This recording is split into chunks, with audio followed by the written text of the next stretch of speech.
trilogy and trying to make money. But I don't remember that. And but Blade, it's just the superhero landing, the blood rave, the like you said, that step he does, just the fights, and it's now, like, when you talk to me about this episode and what I said, what do you want me to know? What do you want me to talk about? You said, think about 3 scenes that you want to bring up and talk about. Yeah, let's do that now. Let's do that. Let's finish it up by talking about our 3 favorite scenes. You want to do that? Yeah. All right, cool. What do you got? So, I'll go from from last to first. So least awesome to awesome to more awesome to most awesome. Yes. Yeah. Least awesome, but still one of my absolute favorite scenes is after Whistler is dead, and they've taken the doctor, the hematologist, and he is sitting there preparing for battle, and he takes that orchid out of the box. And looks at it and cuts it in half. People are like, well, why is he doing that?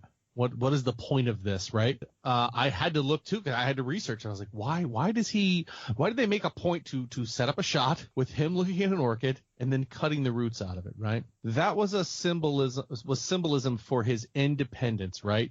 So that flower, that orchid, represented his roots, which are the people who made him Whistler, all of the people he worked with, and his mother, the vampire that bit his mother. That's what that represented to him. And the plant was what he became out of that. And so him cutting the roots out of that plant was showing his independence and saying, I don't need to be this anymore.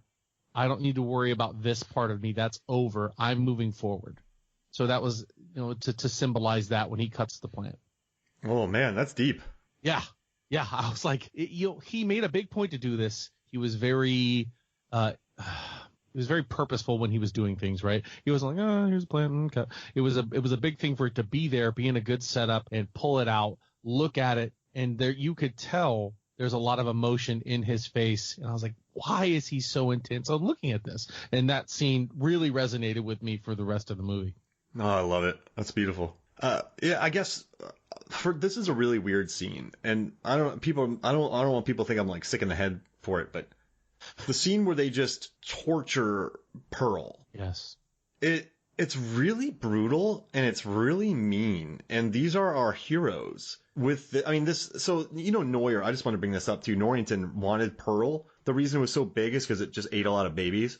Mm-hmm. And just laid there and got huge on murdering things. But when Karen Jensen just sits there, she's just lighting it up while Blade's using this gel to blow up a massive door. It's just it gives it an edge, I guess, for me. I like my movies to have a little bit of an edge. Maybe also think about Unbreakable with that scene, or the nose biting in Batman Returns. I guess I do like that added meanness or added cruelty that I think sets it apart. They're not afraid to be a little mean or a little cruel or startle people. They're not trying to go for 1.2 billion worldwide by watering it down. And that part I just loved. I thought it was great. And the reason I love that is a little bit different, because I tried to kind of step into Karen's shoes when that happened. And I'm thinking to myself, okay, she is a hematologist working in a hospital. Out of nowhere, this cadaver comes to life, kills her ex-boyfriend, bites her, and turns her into a vampire, air quotes. She then meets up with Blade, who tells her, these vampires are going to hunt you and kill you for the rest of your life. And no, there's really nothing you can do about it. And if you turn into a vampire, put a gun on your head and shoot yourself. And it's like, wow. So all of this she's gone into, and everything she's doing, she's following Blade. And she first goes home, the cop shows up to kill her because she was associated with these vampires. Everywhere she goes, they're stronger, they're more powerful. If it's not for Blade, she's dead. So here she is in this position of power with Pearl, who's a vampire, who is representing all of these things that have basically ruined her life. And this is her first opportunity to do anything. And I think it wasn't about torturing Pearl as much as it was like, this is my opportunity for me to hurt one of these things and get a little bit of my revenge back. Because physically, she can't match with the vampire. She can't do anything. Yeah. She doesn't even get a chance to shoot the gun that Blade gives her. Mm-hmm. So she finally gets this opportunity, and I think she's just like, she wants to hammer it home and really fry this thing that can't really get up and do anything. So yeah, it's sadistic. It is torture, but I think to her, she needed that. in that moment. And you could tell it in her eyes when Wesley Snipes or Blade walks back and he's looking at her like, what are you doing? She's like, he moved. And she kind of snaps out of it for a second. But I was just putting myself in her shoes and saying, yeah, I completely get it. I'd have fried a hole right through that donut. Another thing I want to say is when she learns that she becomes a vampire, what I love about this movie is it's really just interested in forward momentum, forward motion. Right. We don't get... It just, she learns she is, they pick her up, they take, it just, this movie keeps moving forward. And the expository dialogue is delivered when they are moving forward. It's rarely takes time for anything gratuitous, and that's why I like it. Just keeps going forward. And I like what you said about her. She just learns she's a vampire, she goes with it. He drops her off, she quickly learns what's going on, she teams back with him. It's just all forward momentum, and I dig it. All right, so that's my number 2. So if I have to do a secondary number 2, and hopefully I'm not taking one off your list, is that opening shot, the first shot with Blade. Because I watched a video on the cinematography of Hannibal and how they break down a scene by shots, and how on certain shots they're focusing all on him, right? They're focusing all on Hannibal, then they show Clarice and she looks out of place. So the way they shot that scene, it's very up close. It's all these predators beating on him and moving in and moving in and moving in. And then they show him moving out towards Blade, and it's a wide shot of him. And instead of them being aggressive, they're halting their stance. And not only that, he moves forward. And when they move forward, they back up. I was like, man, that's brilliant. Just, he doesn't have to say a word. It's just the way that it's shot. It's zooming in on this guy getting ready to die. And then all of a sudden, all you see is a pair of boots. And then they pan out. And then you see him and you're like, whoa, he takes the power. He commands the screen. And then those confident steps forward, making everybody else back up and go, oh, God, what's about to happen? I just thought that was beautifully shot. I'm looking at the GIF right now of it. I made one just for me, just because it's such a great moment. Yeah. Oh, it's beautiful. Okay. So, all right. Yeah, I am watching that right now. That's so cool. All right, so I guess I'll jump to am I at number 2? The scene where he just starts kicking the henchman, and he just starts going 1, 2, 3, 4, and then he stops, flexes, like puts his arms down, flexes and yells and laughs. He's just, Blade is loving the chaos. Blade is just, he's just hammering him. He's too fast, too furious him. There's a scene where Roman and Brian just bitten Karen, correct? Yeah. What's up? This is after he's bitten Karen and has blood, actual human blood in the system coursing through him, and he looks like he's running in place, just kicking a henchman, and then he just stops and flexes and laughs. It's beautiful. It is. It shows personality. It shows how cool it is. Aside from Dark Knight or a few other movies, show me something so cool. Show me you won't find many. Show me a movie that's not Punisher, that shows brutality of a protagonist. You know what I mean? Just beating something for the sake of beating it. Yeah, and he didn't have to deliver those kicks. It's so cool. Nope. I love it. All right, I think we're going to have the same number 1. I think maybe we will. I don't know.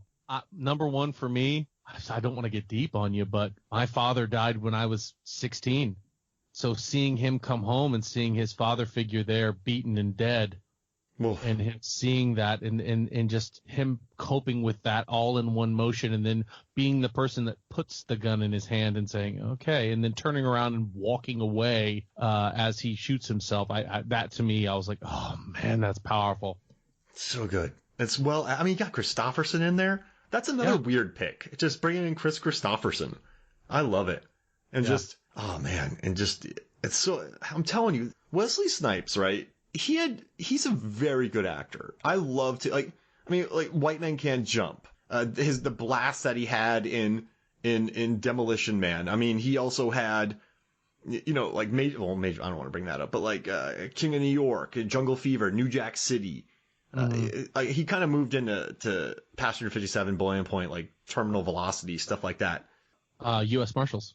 Yeah, U.S. Marshals, that was okay, right? It's just, the dude could act. And in that scene, he acted. It was subtle, it was good, it was powerful, and it hit. Like, I was watching that too. I think I just stood there watching it. It was just so good. Oh, man. Yeah, great. My number one is the ice skate uphill because How did I know that you were going to pick that? I mean, some people, some people are always trying to ice skate uphill, and that line is in the zeitgeist, dude. Maybe I'm in a movie bubble, right? So maybe it's not. No, it is. My best friend and I quote that exact line anytime we see somebody doing something kind of stupid. I mean, it's so descriptive and random, and also too, in these movies, it's just so random. Did he just say that? Did he just say ice? It's beautiful. Wesley Snipes said it. They included it in the script, and it's just so, once again, random and different, and it gives it so much personality. And and it's weird that I keep comparing other movies to it, but I'm just talking about in reference to where this movie stands in the genre. It's cool. It's weird. It's fun. It's just, I don't know. I dig it. I dig that moment. Same. And it encapsulates what I love about Blade. And I know, I don't know. Maybe I'm too defensive of this film because of some of the lower ratings, but I dig it. And I think it should be considered, whenever big important lists come out about superhero movies, this should be in the conversation because superhero movies were around before it, and some of them had been successful. I mean, look at Batman, look at Superman. But in regards to Marvel, this was a big film, and it belongs in the conversation of important superhero films. I just want people to remember that. That's all it is. Yeah, absolutely. Well, this was fun, man. Thank you for joining me. My pleasure. Anytime. I love me some Blade. I was strangely lucid today, as opposed to my other visits on your show, so I apologize. It's okay. So, hey, promote your show, man. Tell us more about it. Also, I think many people would know Robert Lamb from Movies, Films, and Flicks. He's done so many episodes. But also tell them about how much Seven Lamb's crushing it right now online. Yes, we are absolutely crushing it here at Seven Lamb Productions. That's Robert and I put out a lot of audio dramas. It's like listening to a TV show if you're not familiar with it. But if you're listening to this, I assume you're probably pretty familiar with podcasts at this time. We have Atlas Avenue Beat, Paralyzed, End of All Hope, Tower 4, all these great shows that are absolutely killing it right now. And we are really approaching the 1 million download mark, which is absolutely huge for us. We couldn't be more happy, and we love having Mark on for anything that he'll come on for. Make it weird. You're a part of that. So, right. I also do Alter Ego podcast. It's myself, my wife, my friend Mark. We talk about all the pop culture movies and stuff that are coming out. We also do comics, character bios, video games. Please give us a check out. Like us on Instagram, Facebook, Alter Ego Podcast. It looks like a little Ninja Turtle with a band over it. So we really appreciate you coming over and checking us out, and you having me on as well, Mark. Also, and to all my listeners in Romania, we're currently number 1 on iTunes or Apple Podcasts in Romania for film reviews. So all of our Romanian fans who got us to number 1 on the charts, ahead of NPR for probably 2 days. But it's That's amazing, though. Yeah, it's pretty cool. Number 1 in Romania. So thank you all for listening. That means a lot. And I gotta tell you, man, I really appreciate you coming on, spending your time. I mean, you're a busy guy, and I appreciate everyone who listens because there's about 7 million episodes of podcasts out there, and I just appreciate that you're spending the time on this. So thanks again for joining me, man.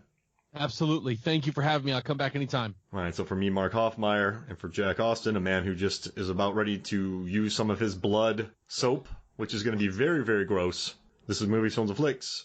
We'll see you next week.